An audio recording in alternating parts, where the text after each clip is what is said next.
Hello everybody, hope you guys are all having the swellest, best of weeks. We here this week had a fantastic week. And you can probably see why by the thumbnail. But we'll get into all of that towards the end of the episode. But first, let me take you guys back upstairs and show you a room you guys haven't seen for a while, and show you a decision that I asked you guys to help me make almost a year ago now. So let's get some closure in that situation. So it's been a while since you've seen this place. Our wonderful bathroom.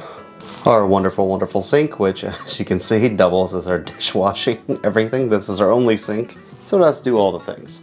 But what I bring you in here for is this right here. This has been a very long time coming. I asked you guys which toilet paper holder to choose about a year ago, I think a little over a year ago, in season 2, episode 14, if you want to go back and see the other options. But this is the one I chose. Of course, I've done a little bit of work on it, and if you're wondering why I chose the colors I chose, it's simply based on this old ad that APW Paper Co.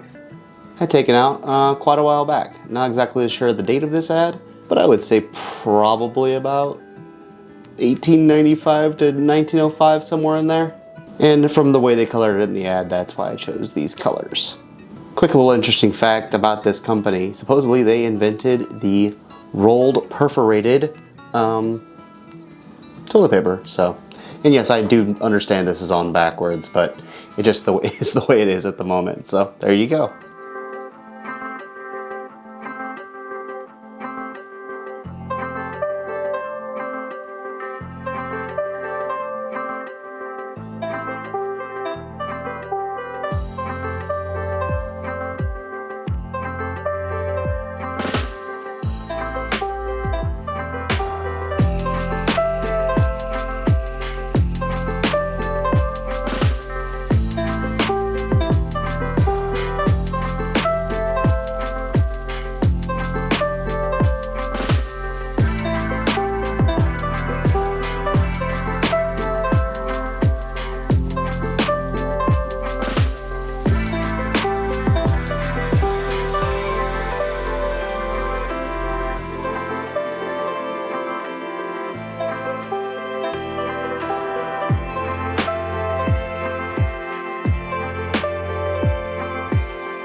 Hello everyone, and welcome back to the great outdoors. Oh, it's been such a pleasure to be able to do so much work outside again. That being said, I know I definitely have to get back to the vet clinic because it definitely needs help, and that is one of my goals this summer, is to get that room done and get a shower in, because the shower is very necessary. Also, a big shout out to my father who lets me use his shower, so that if anybody's ever wondering where we shower, it's there. And from going from the single worst looking part of the house to now one of the single best looking places in the house, I cannot be more excited. We pointed this one last time around, this wall has been completely done.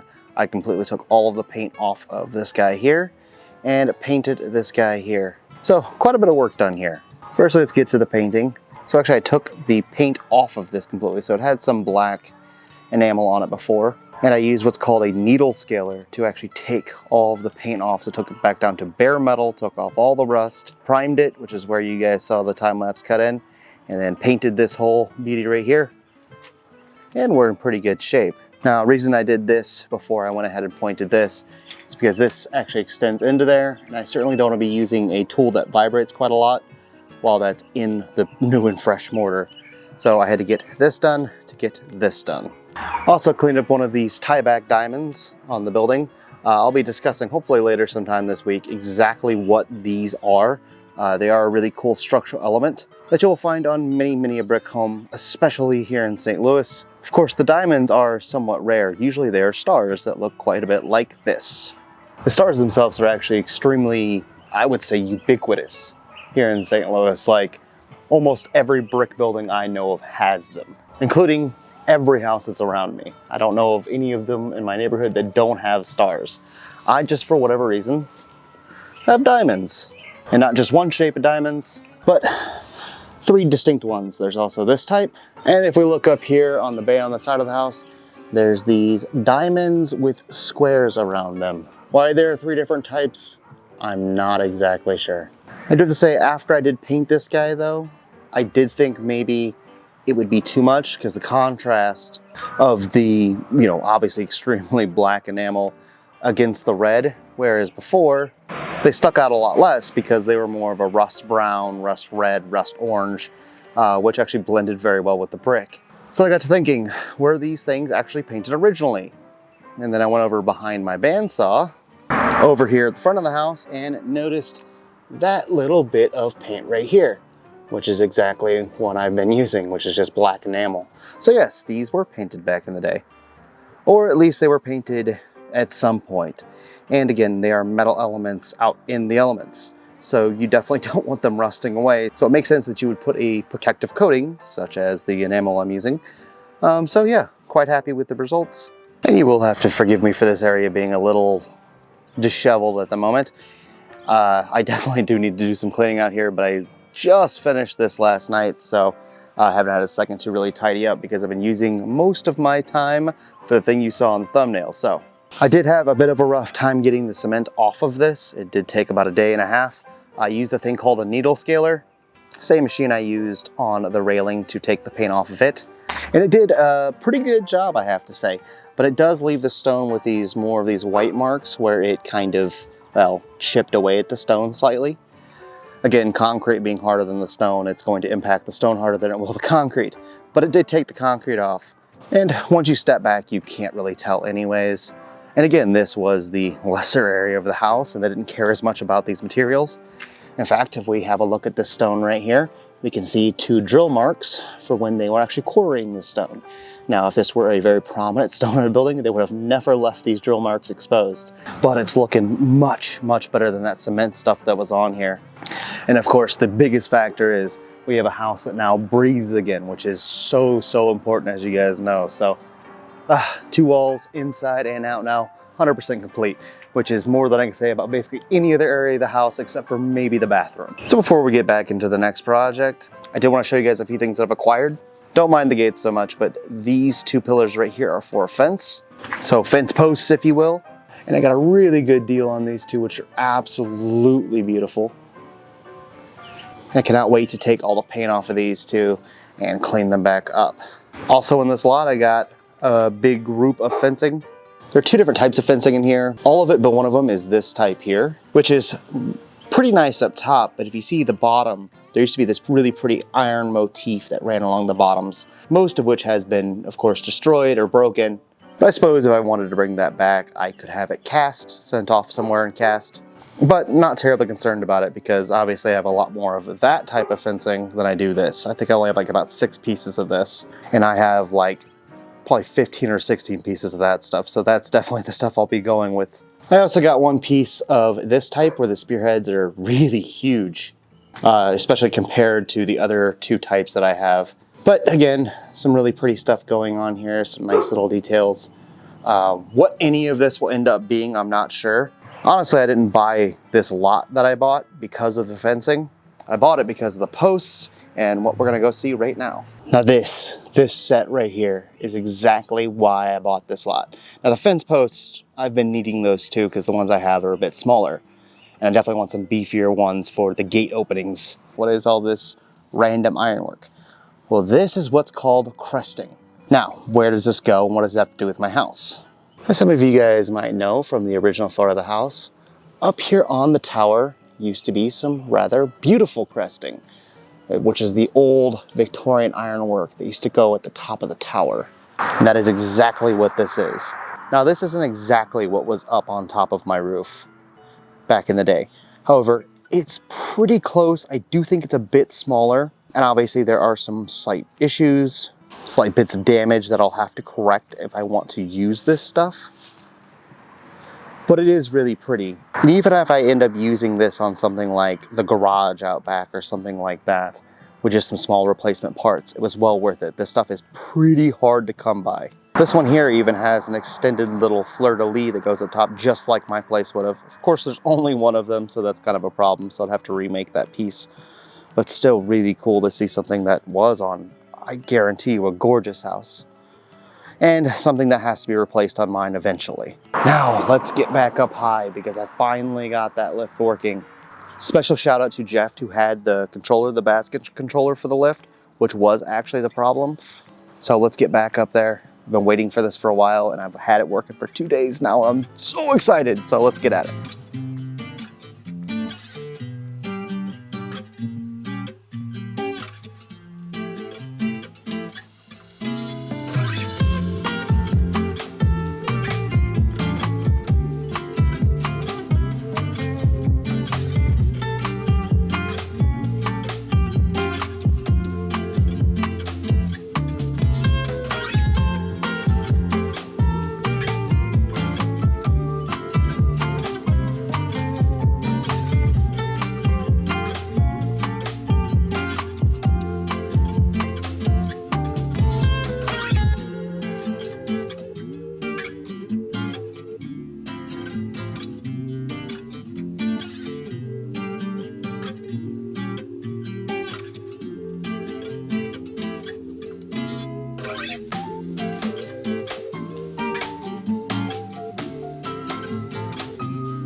guys, for anybody wondering, that building that was burning was a warehouse closer to downtown. When I see smoke like that, I always try to document it. You never know when there's going to be something important and historical that is burning.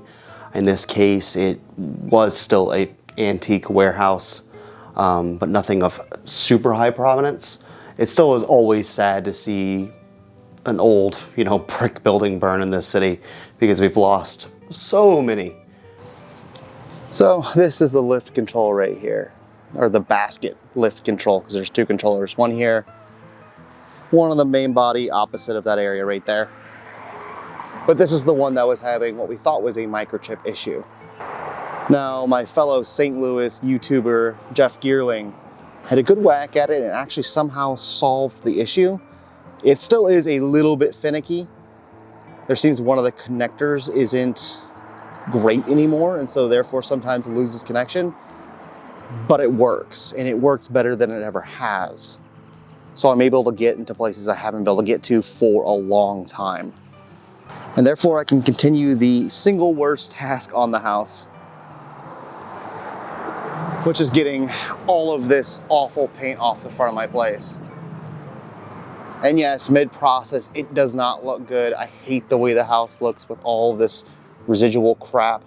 But essentially, this is what we're after. That's clean stone. Same thing down here. We have a good patch of clean stone there. One of the main areas I hadn't touched at all until yesterday was this little spot right here. And of course, I didn't quite get that spot there. So that's actually the color the house was before I started this process. And of course, if you guys have been watching since last year, you probably would have heard me complain about this process, because this is what it'll look like stripping it one time. Stripping it twice will get you to that corner there. Stripping it 3 times is what gets you the clean stone. So this process takes 3 times. So this process is extremely drawn out. It's really a not fun process. This right here is the other big chunk I was able to get off. All of this right here. Obviously this has only been hit once, so it's going to need 2 more times to actually get everything off of it, which only leaves this section here for something I haven't hit even once. So this is the last true bit of the original color of the house that's still on the house. Also, with the lift working again, that means this is going to be starting here very, very soon, because I'm gonna throw my whole weight behind this because I need it done. I'm so tired of the front of this house. The absolute beauty of it looking the way it looks right now. And I really just cannot wait to get the front of the house looking fantastic again. This house deserves to look good, to breathe again. To get the opportunity to really shine like the star it is. And really to bring back a bit of pride in the neighborhood. Every one of these buildings that gets fixed, gets a new roof, gets a facelift, just makes the neighborhood better. I cannot wait to have the front of this house done. It is so very important to me. So, all the money you guys sent in through the GoFundMe and all that, it's getting put to use very, very soon. All right, guys, that's going to do it. Thank you guys so very much, as always. So excited to get ready this summer and to do all of the summer things. So I hope you guys have a fantastic upcoming week. And I will see you guys again very, very soon. Take care. Bye-bye.